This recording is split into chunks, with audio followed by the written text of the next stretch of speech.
All right, everyone. Welcome to the Global Engagement Network Gen Weekly 2017. This is our third episode,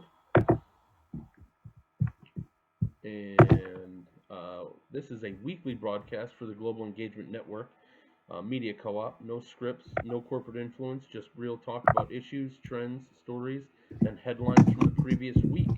Don't just watch, engage. And we are on Facebook, and we are on YouTube. Hey, Allison and Sean are with us today. How are you two today?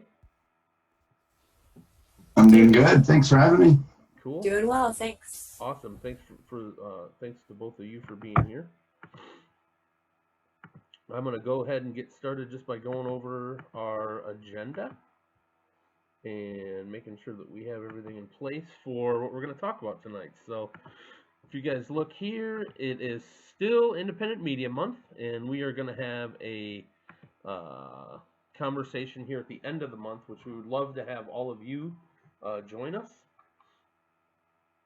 And that will be spotlighting and I'll talk about that in our next slide, but it's highlighting kind of where we're going as a co-op and what we want to do in terms of how we want to engage with independent media, but also with our audience as we grow our cooperative media organization. We'll talk about the protests and the midnight meeting on the Affordable Care Act, Leonard Peltier and his clemency or his pardon, a background of that story, and then we'll talk about video engagement numbers and them being below expectations. Trump's Twitter taxonomy will be an interesting one for us to cover. And then we'll do a couple Gen announcements and we will get out of here. So without further ado, I'm going to go ahead and kick us off. If you want to hashtag Gen Weekly on Twitter, if you want to, Political Church, thanks for sharing our Facebook Live video. We appreciate it. You can chat with us on YouTube as well. We'll bring your voice into the conversation. And as we go for Gen Weekly, if you guys want to come in beforehand and do kind of an audio portion and not necessarily be on video, we can also accommodate that as well. So just be thinking about that. If you're out and you want to come in and say a couple things, then that is definitely an option.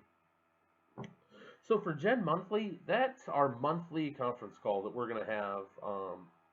And the convening question for this one is, what does a 21st century media cooperative look like? And every time we broadcast on Gen Weekly, we highlight a different cooperative and the type of work that they do, and get into as much as we can about the structure. But for this call, this is for you guys to help us. What would a media cooperative, a 21st century media cooperative, look like for you? At all of our Gen Monthly conferences, we want to have special guests, interactive small group discussions, brainstorms, and action planning for the future of the co-op. So we will do that on every Gen Monthly, and we look forward to all of you participating. You can join us to discuss what a modern media co-op could look like. Some other questions that we might be tackling are, how can independent media learn to cooperate in order to compete? Or what conversations should we have this year to grow the cooperative by our members, our audience, and our reach? And if you want to register for the conference, you go to tinyurl.com/Gen Monthly Media. So thanks for setting that slide together, Ryan. I see you on the back end in candlelight. One thing that I do is highlight a different cooperative that is doing work out there in the world. Last week's media co-op was, I believe it was also called Media Co-op. So I feel that I'm hitting on a little bit of a trend here. Today's co-op is Media Co-op, and you can see their tagline: video, film, digital, and social. Just for picture purposes, I wanted you to see it. If you click on the picture when you look at the slides, all of our slides, by the way, are going to be in the YouTube descriptions, and they're open to the public, so you can click on them, click the links, check our sources, and also on the back end, you want to come and be a part of Gen Weekly, but you don't want to be on air and you want to create some kick-ass slideshows with us, join the co-op. So yeah, this co-op is, you can see I put it over on the left-hand side. It's award-winning media professionals who specialize in creating digital media and films for the third sector and broadcast television. So they're in Scotland, Glasgow, Scotland, and I don't really know what the third sector is. I'm assuming that we will do that more as we go.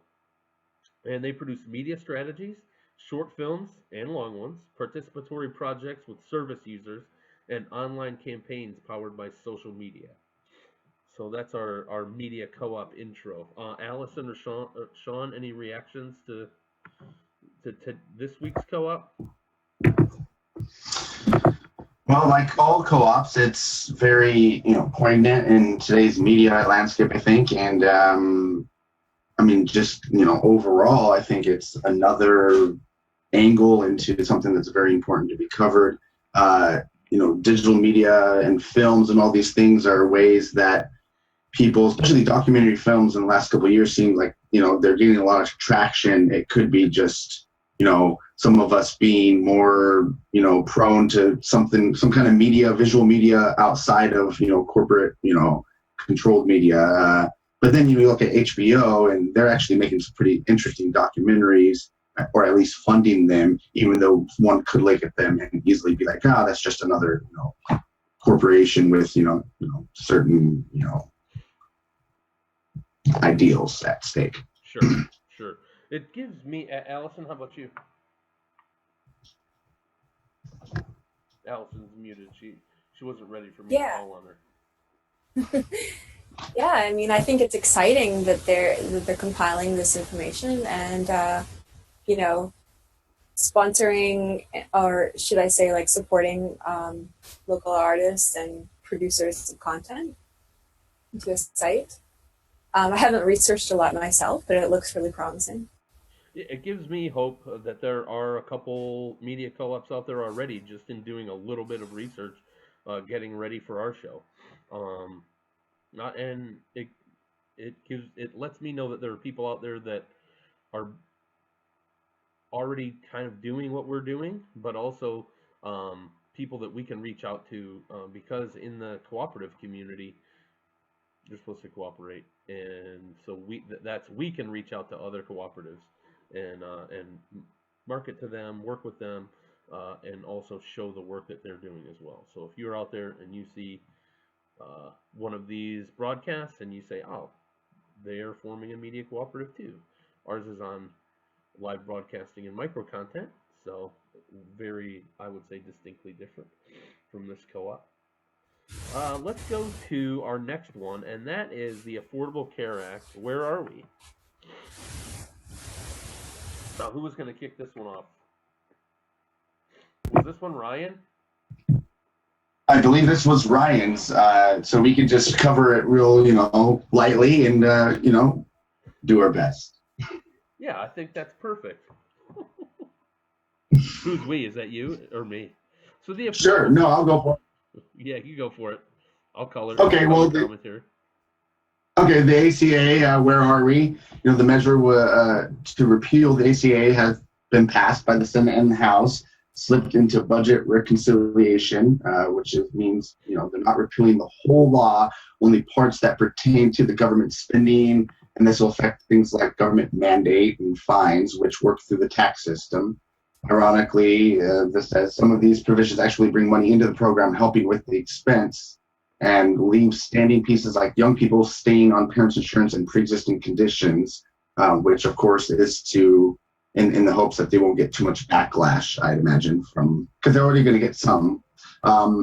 And this says Trump had hinted towards that in past months, which he did indeed, because indeed do. He's smart enough to know he can't go back on every little thing. So he's going to put enough things out there that he said he was going to do to get people forgetting about the others. And last bullet point there is that next steps remain unclear. It's not if, but when. So what do you think, John? I think there's a lot of public pressure, and I don't really know if they're going to be able to get. I mean, it would be a travesty if they got rid of the pre-existing conditions clauses and the clauses about the people that need, like students. He should hold to his statement around that he wouldn't make any changes to either of those two clauses because he's on record for saying both of those. But they're also on record. All of them are on record for saying that they would replace before they would repeal. And now there's wiggle room where they have said, well, we'll repeal and replace quickly, more quickly than quickly has ever been quick. And so, I mean, when you get that, it's like, well, okay, you're kind of going back on what you're saying. So that's what I think about it.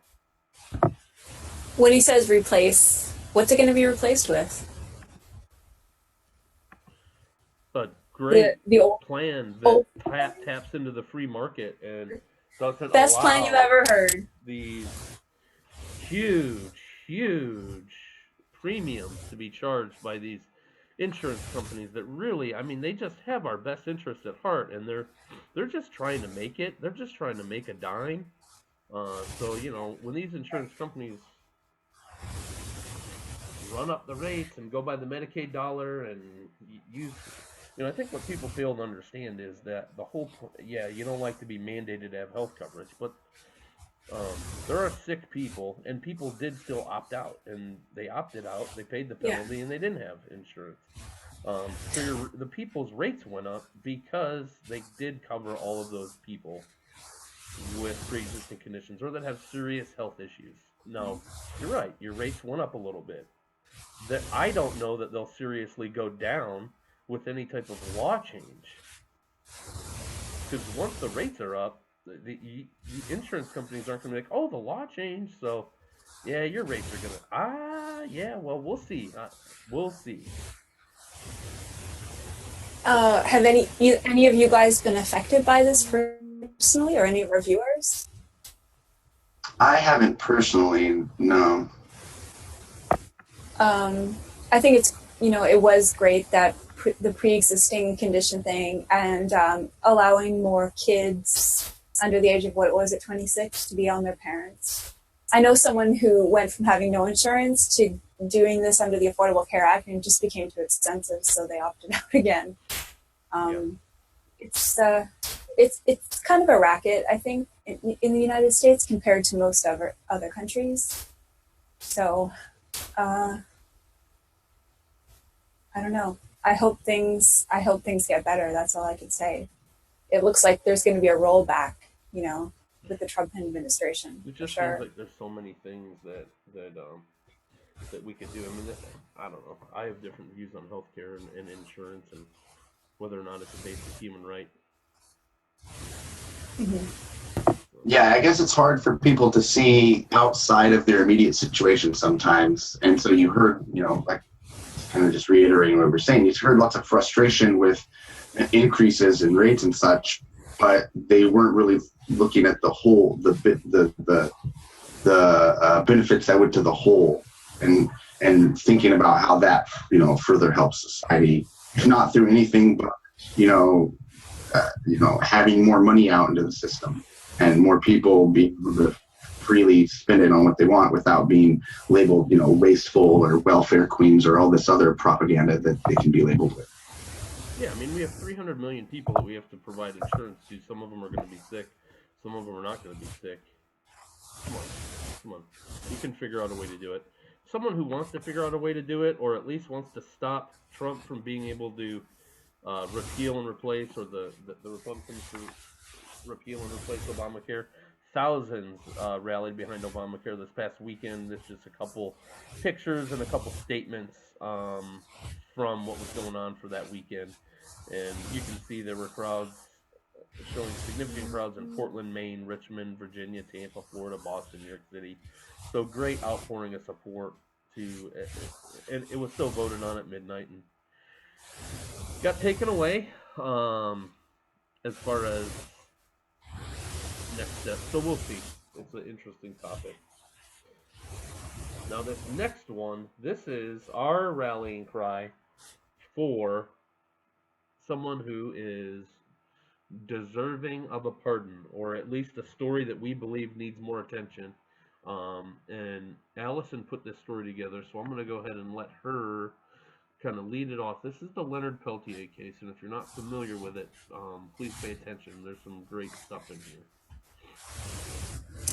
Right. So so we're going to turn to the case of Leonard Peltier or Peltier. He's That's a weird considered name, one. bro.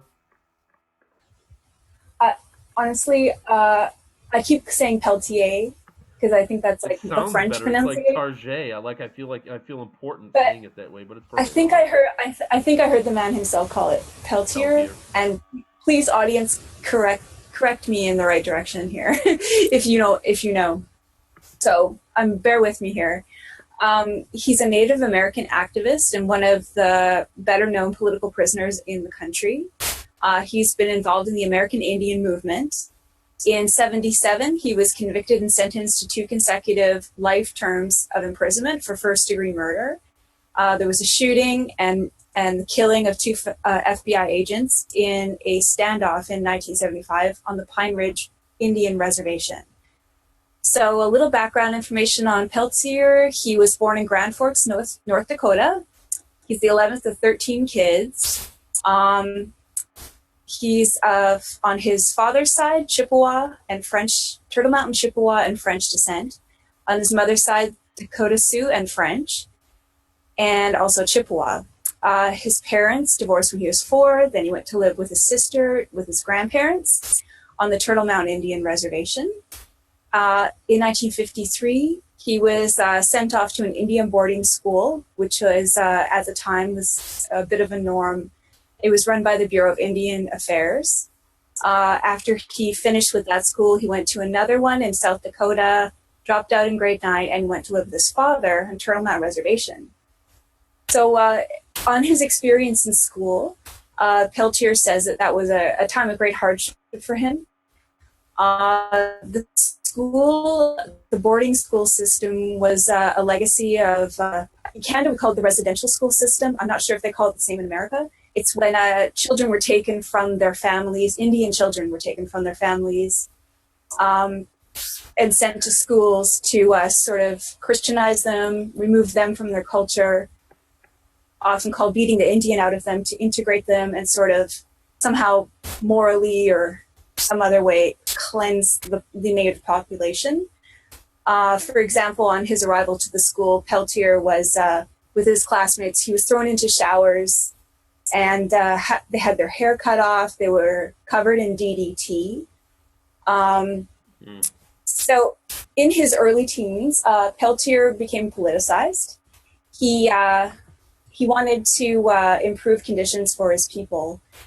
And he became more aware of some of the needs from his community and so on. Obviously growing up as he did in a community that had like deep suffering in terms of the poverty.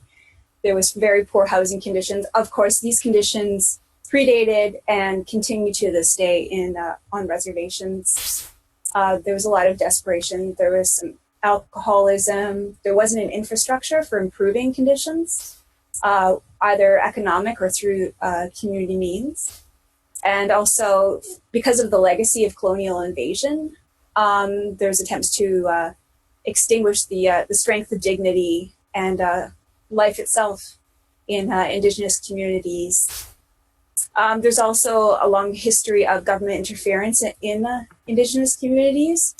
At the time, there's the famous FBI programs such as COINTELPRO, which targeted and framed, infiltrated, and demonized and tried to demolish activism in marginalized communities.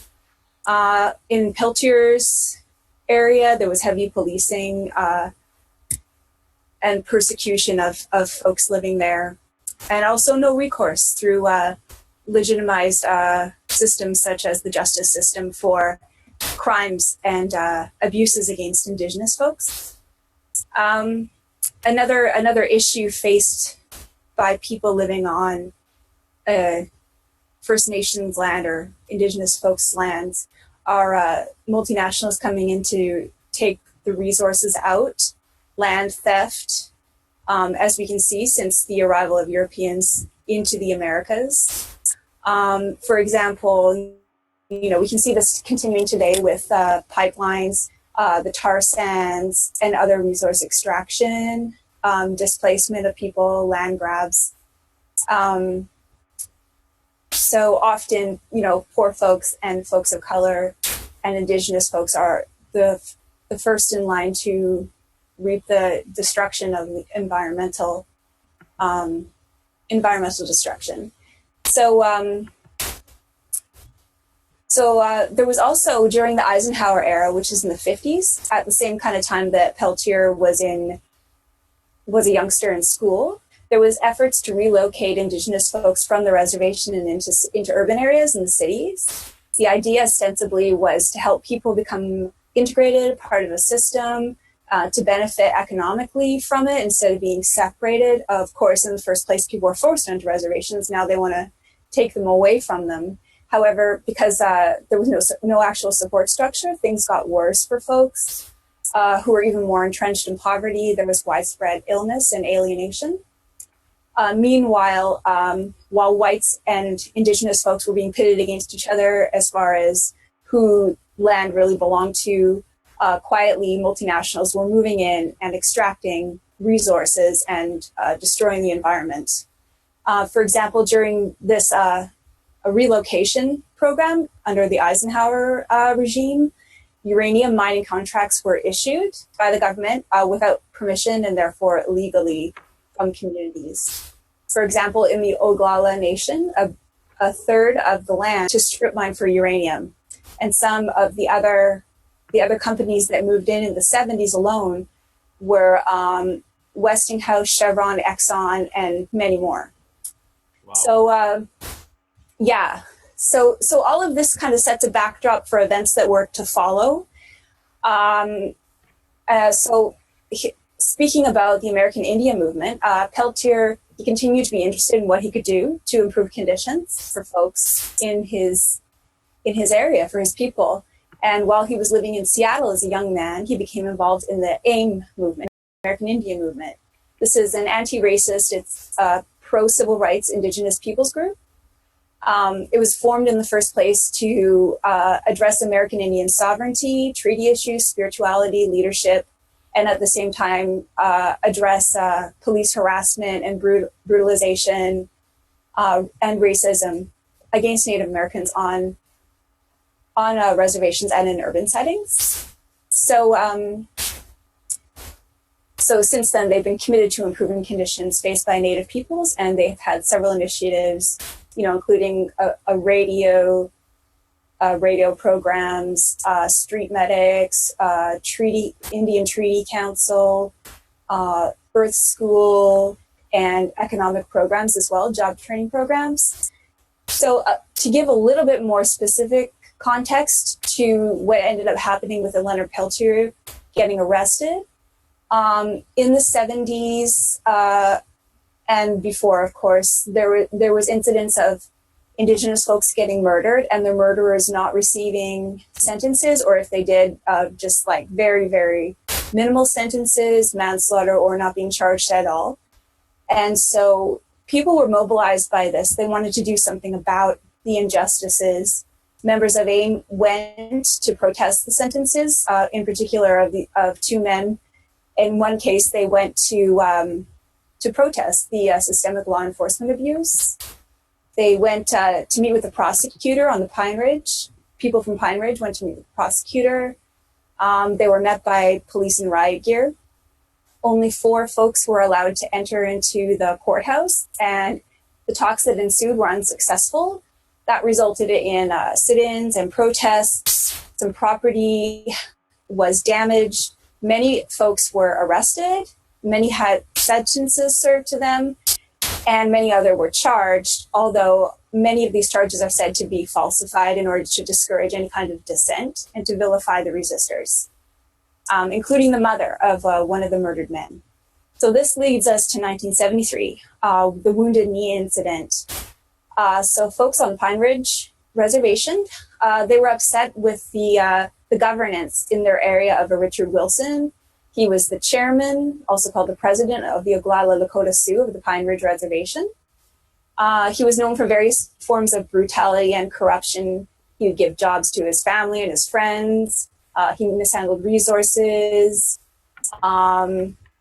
He suppressed any kind of political dissent against his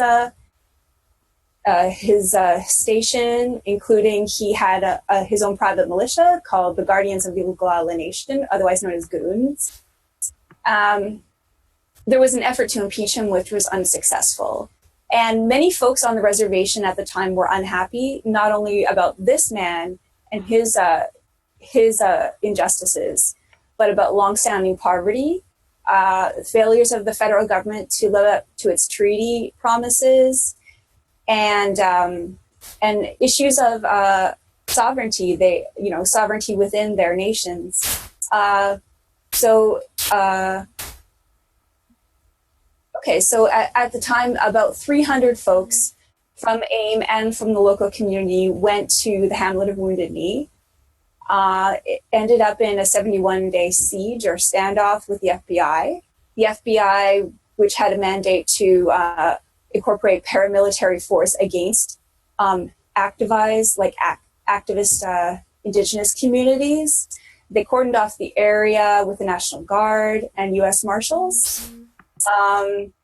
Lakota folks, they demanded a revival of treaty negotiations, and they wanted an improvement of their relations with the federal government. They wanted respect for their sovereignty and the removal of Wilson. They occupied some sites on Wounded Knee, including a Sacred Heart Church and a trading post and a couple of other places. Negotiations were held, but they were unsuccessful. Gunfire reportedly erupted on both sides. A U.S. Marshal was severely wounded and paralyzed.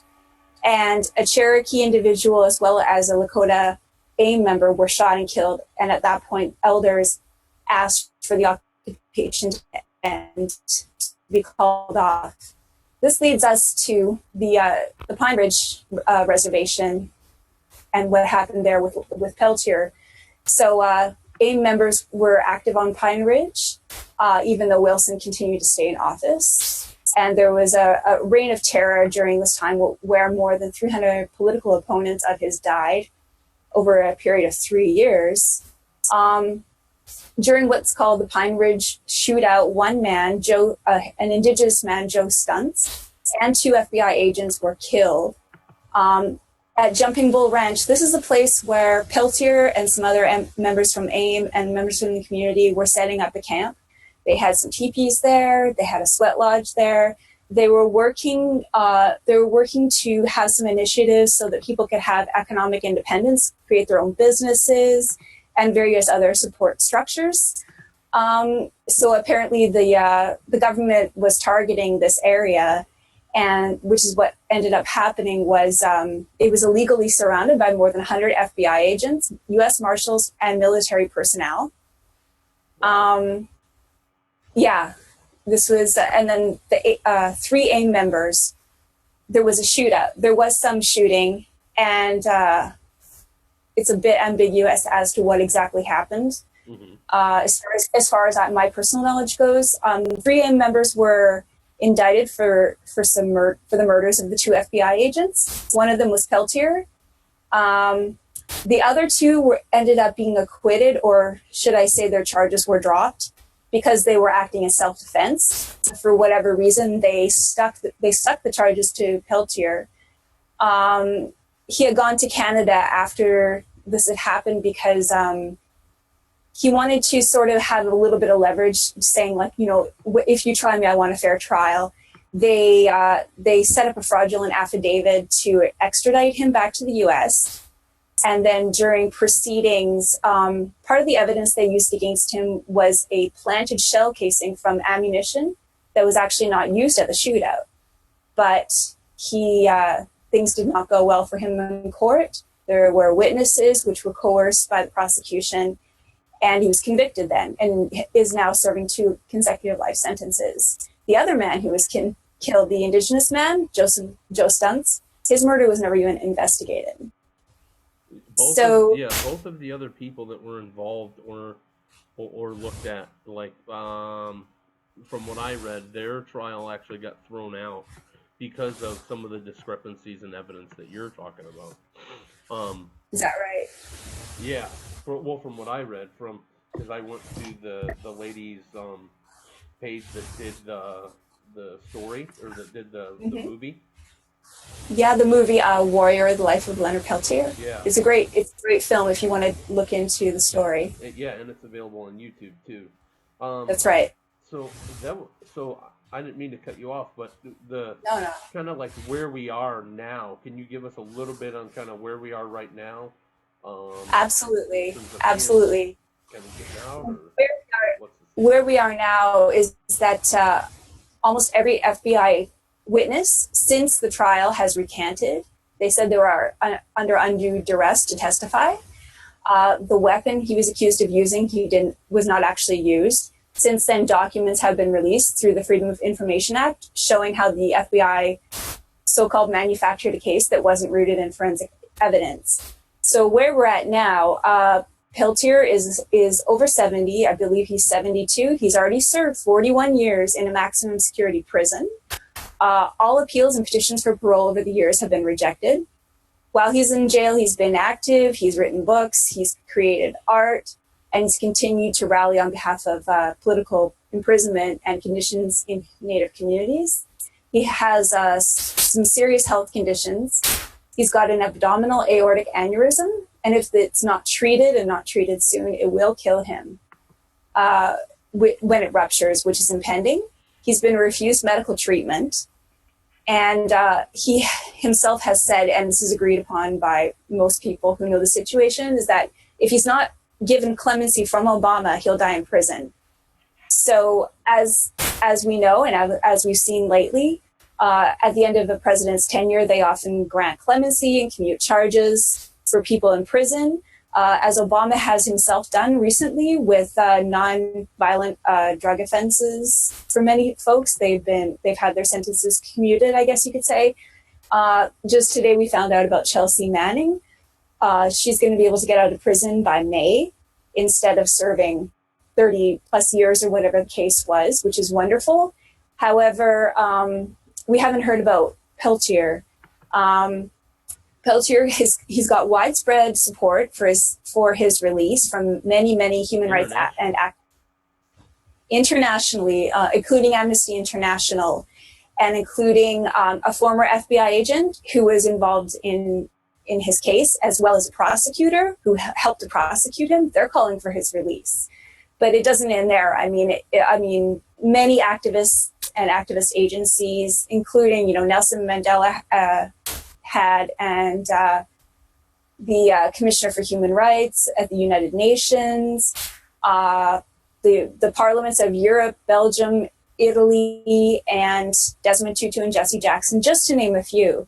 So there is a strong Free Leonard Peltier movement. That's where I got this shirt. But we only have a few days left in Obama's presidency. So if you're interested, I encourage you to spread far and wide the following information that we have linked to you through the slideshow, and we'll also make sure that you have access to that.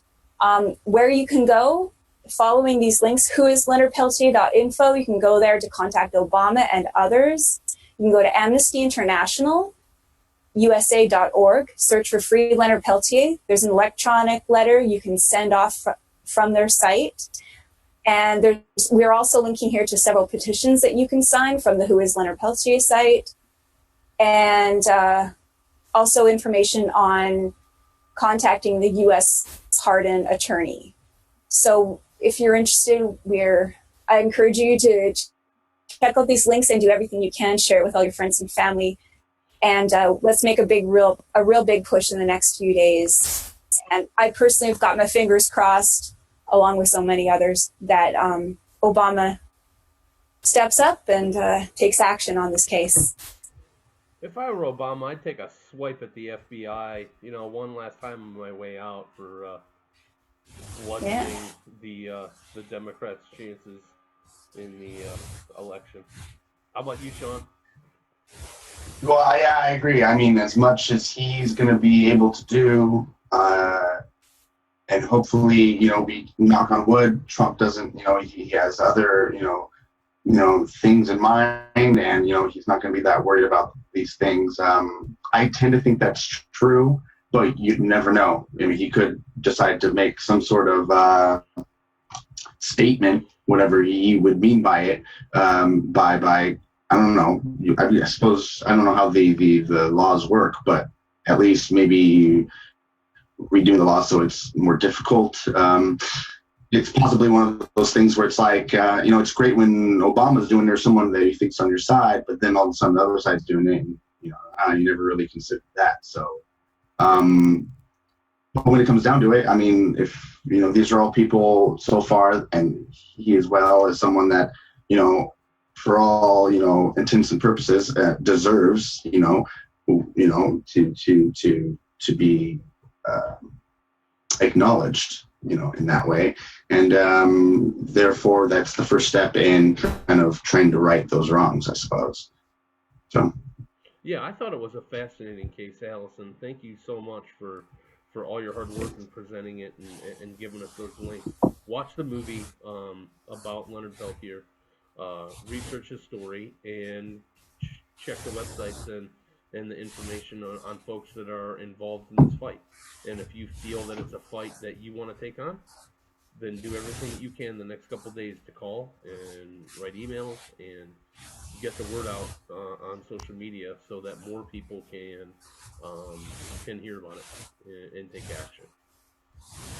All right, we're going to transition now to Trump's Twitter taxonomy for the sake of no segue. I'm just going to go right into it. And no, fine, that's Allison fine. did such an awesome job with the Peltier story that you have. I'm just kidding. I'm not going to give you a time limit. You did. I was ready for it. I was like, let's do this. No, so Trump's Twitter taxonomy. I heard this. Obviously, this is something everyone's talking and thinking about because this apparently is the way the new leader decides that he's going to communicate. It's through Twitter. And so, albeit not the best thing for the country, I would say. It is what it is, and we need to at least start looking at ways to not just react by saying, it's a lie or this or that, and or laughing. That as far as the media goes, we definitely need to be able to read between the lines of what he's trying to say with these tweets, what he's trying to accomplish with them, in the hopes of being able to actually speak not to him, but to other people those people that are on the fence that aren't really sure, what's true and what's not, and aren't going to necessarily listen to just someone saying, well, that's bullshit. They're actually going to want a little more than that.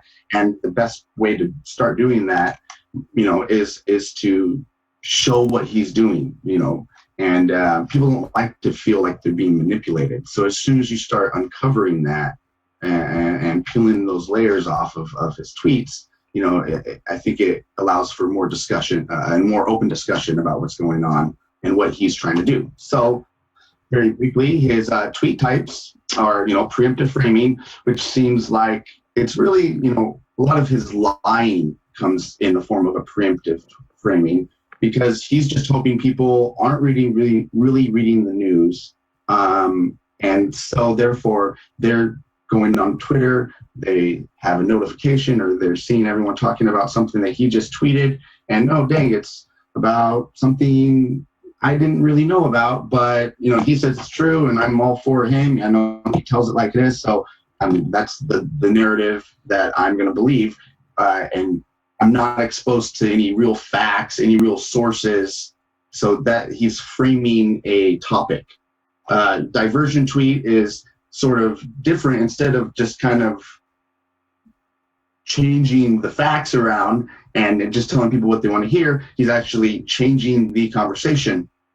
For instance, with Meryl Streep, there's the Russian hacks are going on, Golden Gate's going on, and he meanwhile is tweeting about Meryl Streep and her speech and anything to get off of the major important topics that could more easily hold his feet to the fire and hold him to the higher scrutiny than him tweeting about an actress, which no one should really care about anymore. Trial balloon is that idea where he's tweeting out ideas. Just, let's get a feel for it. Throw something out there, and just, are people going to freak out about it? Or just the liberals freaking out about it? Then, maybe I've got something there. So that's his way to test the waters. And he can always pull it back and say, hey, they took me too seriously. It was just a joke. I actually meant this. And people just, kind of roll with it because they're used to him. They like the spirit, and they've apparently become okay with when he made fun of the reporter. When he made fun of the reporter that had the developmental disability and had the arm. Yes. I mean, it's clear. It was clear that he was mocking and making fun of him, but his whole excuse was, I was just showing you guys kind of like how he was acting. It's like, I wasn't making fun of him. I'm just kind of showing you guys, like what you're saying, deflecting, but also saying, no. The story is, guys, this is how he was coming at me. Well, okay. Exactly. Well, that kind of takes me to the next one. So the difference between the diversion tweet, where he's saying, look over here, don't pay attention to this. Let's look at this. The deflection tweet is basically attacking the messenger. Oh, BBC said this. Well, they're or CNN. The perfect idea is CNN. Oh, CNN's going to be tough on me. Fake news. We don't even have to talk to you. We don't have to listen to you. And that's the beginning of an authoritarian regime right there. Right. Well, it's a slippery slope. I hate using that term, but I mean, we could go on for days about Trump's tweets. The trial balloon, the wall is a trial balloon tweet. The whole thing is a sham. Policy. And people ate it up. Like, oh yeah, Trump's going to build that wall and Mexico's going to pay for it. That is a trial balloon tweet that people believe, and I bet you they still believe, regardless of what's coming out now, we're going to pay for it, and pass it on down to our kids, and it's just unreal. It's true. Yeah. Well, and so the last example is the Salient Exemplar, and that's just the idea that let's look at this one case and take that case and attribute it to the whole demographic.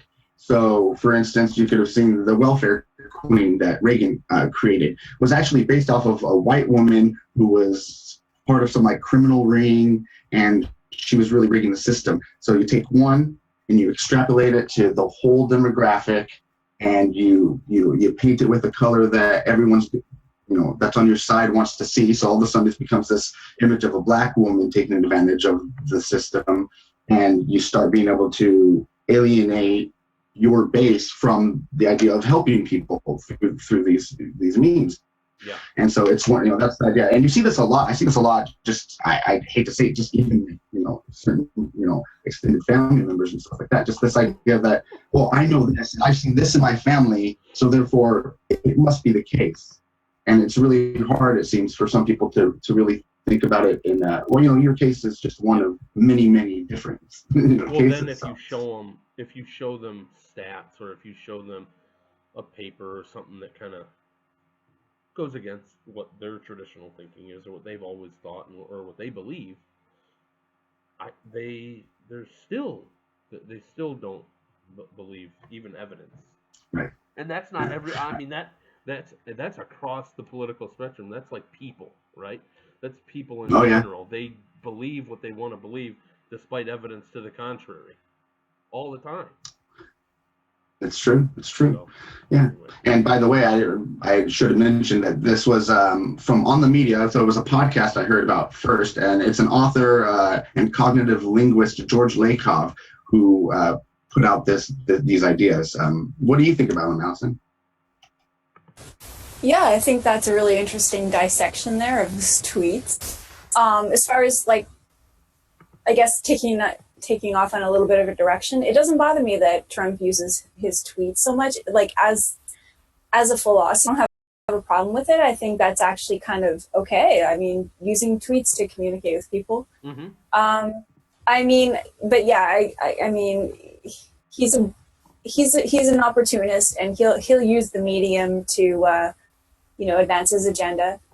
It's not that that's necessarily any different from others in office, but yeah, I mean, he has That's a a way great of point. doing this. And, you know, when we live in a world where people aren't informed or don't have time to be informed or don't have the resources to be informed, you know, it's really hard. And, you know, it becomes easier to manipulate people the less time people have to actually take care of what they need to take care of. Yeah, So, I agree with that. That is unfortunate. Yeah, and well, it's something that, you know, I guess we don't really have a choice. I don't know. I'm almost of the maybe, I don't know. I'm almost thinking of like an old fashioned way. Like, yeah, it's great for you and me to be tweeting. And yeah, presidents in the past have used it, I'm sure, in ways that you could label as propaganda. But this is certainly different in some way, is it not? I mean, I don't know. Is it different because of the same reason he's just different in general, and that's just the idea that he gives zero fucks, right? Hey, when You know, you're, and so when it's you're like Trump, you don't have putting it to out there. give. You don't have Yeah. to give it. for me, Yeah, you like, found that out, yeah. having an irreverent attitude, that probably bothers me the least of things. But I just think that he's got the wrong ideas. You know, I think Yeah. that's my main beef with Trump. He's got the wrong ideas. But you know, I don't think I've ever seen a president that I've been given the thumbs up to. So, yeah. Yeah, I suppose it's just like, you know, when Obama was speaking, obviously he's very articulate, but you had the feeling he had a hand in writing the prose that he's going through, right? And he's, you know, you have the idea that he's ad-libbing at certain moments. You just don't get that at all with Trump. And, you know, I guess what I'm trying to say is these policies and these conversations are more than just 140 characters.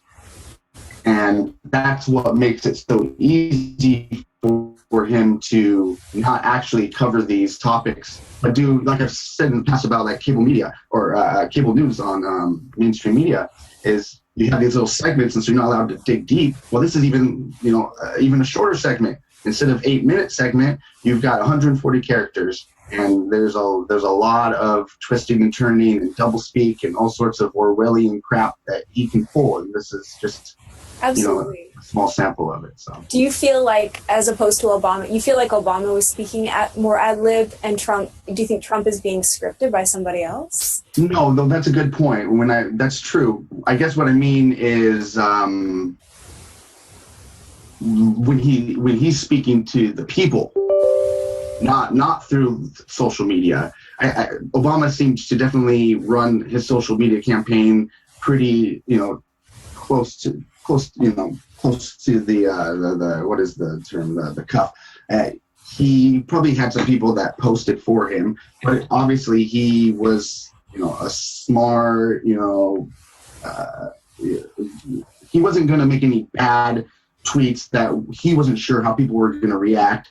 And so I suppose Trump, when he's live and he's talking to people, he seems a little more rehearsed. And that might just be he's just not as good of a public speaker and not as clairvoyant as Obama. But it certainly seems like he's taking his strengths and playing to them by, instead of having this official presidential Twitter account, he's taking what did work from his live show and taking it online. He's taking the show online, essentially. I mean, everyone's complaining about how he's touring around the country and still kind of running for president. And it's like, well, when are you going to start doing the work? You know, I think that eventually might stop, but I don't see this. This is where he'll be able to continue the running for president. You know. Do you think that this is going to drive him into bad territory with public opinion, or? It's hard to say what'll do that, you know, at this point.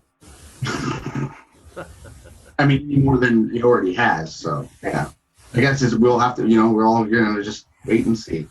Mm-hmm.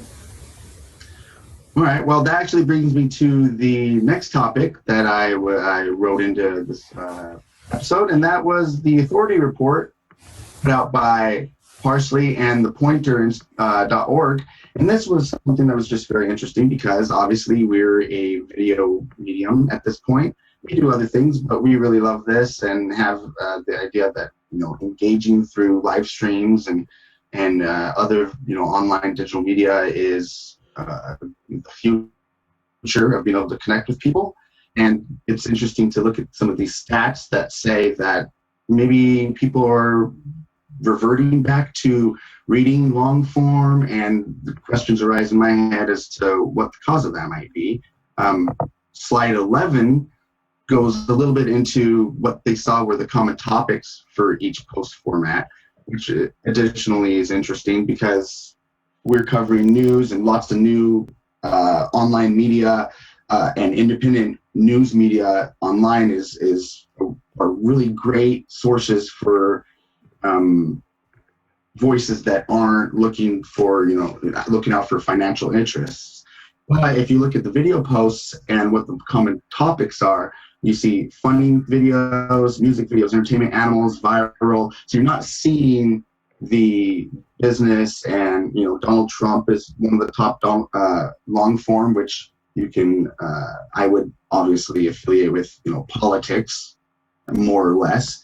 But the point I'm seeing in this is, even though say news and that sort of thing isn't number one, doesn't mean it's not a niche that's going to be filled in the near future. Doesn't mean that it's not something that's important now, and you're seeing that in Facebook Live. They're actually paying people to use it, like bigger publishers. You've got Snapchat doing things.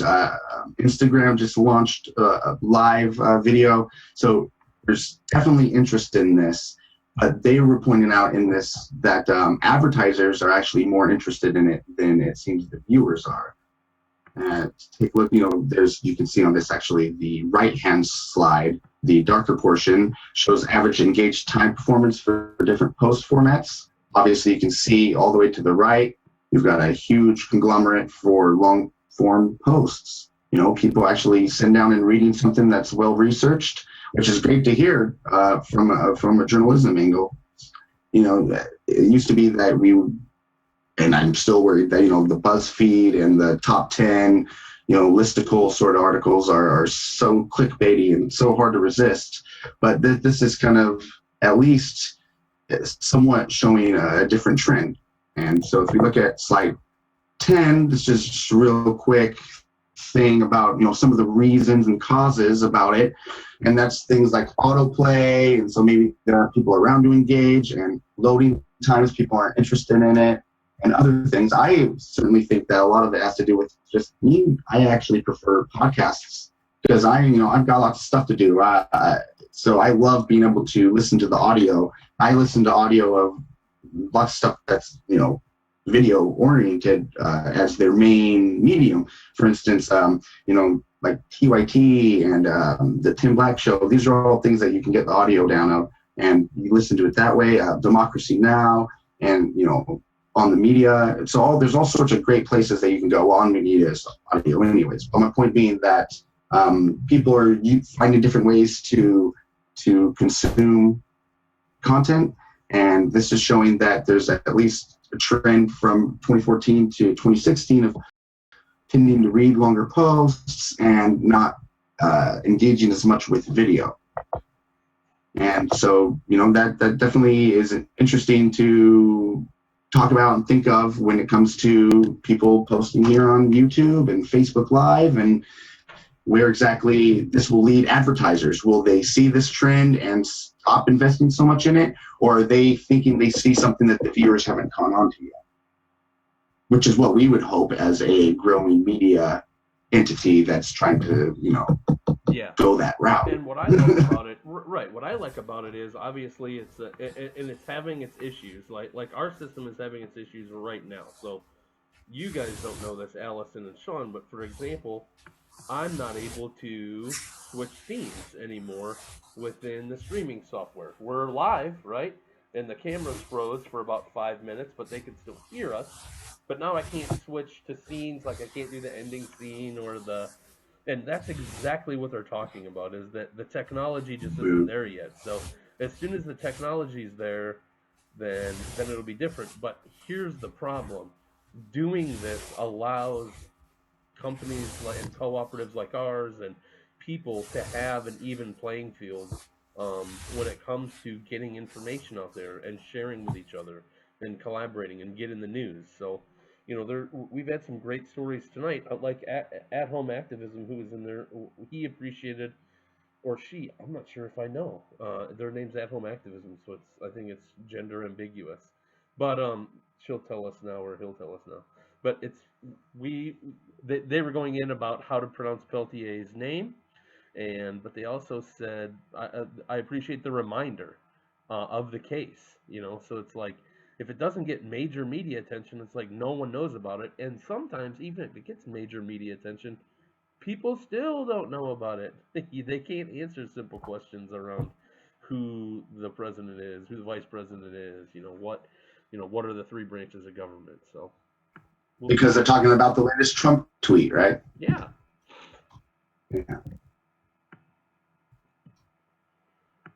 They're talking about the latest, bogus crap that's going on. That's, it's inflammatory, but it's not necessarily.